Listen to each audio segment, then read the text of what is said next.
Summer is here and it's grilling season, and I've got 4 Trader Joe's spices that I want to share with you. If that's something you want to see, just keep watching.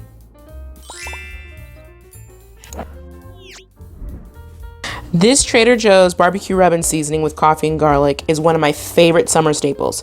It is seasonal, so you do have to grab a few, and you already know my rule. Grab 3, 1 for now, 1 for later, and 1 to share. The main ingredients are coffee, brown sugar, sea salt, sugar, roasted garlic and onion flakes, smoked paprika flakes, red bell pepper, a little bit of Clement Gold rind, and paprika for color. It is such a great bold seasoning, and it goes great with meats. We'll use it as a dry rub for ribs, as well as a nice little addition to steak tips when you're sauteing in a pan. Here we have Trader Joe's BBQ 101 seasoning, and this is more of a simple seasoning. It consists of brown sugar, smoked paprika, roasted garlic, red chili, salt, onions, and black pepper.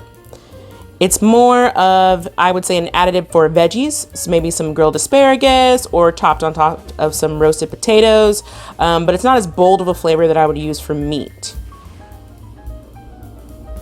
Here is the Trader Joe's 21 Seasoning Salute. It is a standard staple that's always on the shelf year-round. And because it's year-round, this can go for so many different items.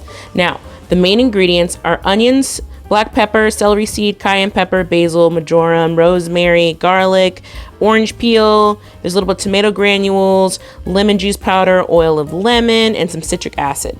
So as you can see, the description of it is very everyday seasoning. But there's this little special kick that I like to add on to burgers, meat, and even chicken. Here we have the South African smoke seasoning. Now this item used to be a seasonal item and then became an everyday staple.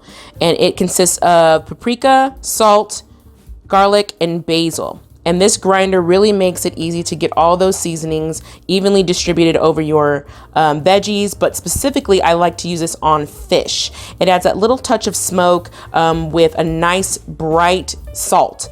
And it also is a great additive to any type of fresh fruit. Hear me out, that smoky, that salt is really great. In the comments below, don't forget to let me know what you thought of these spice blends, and I'll see you next time.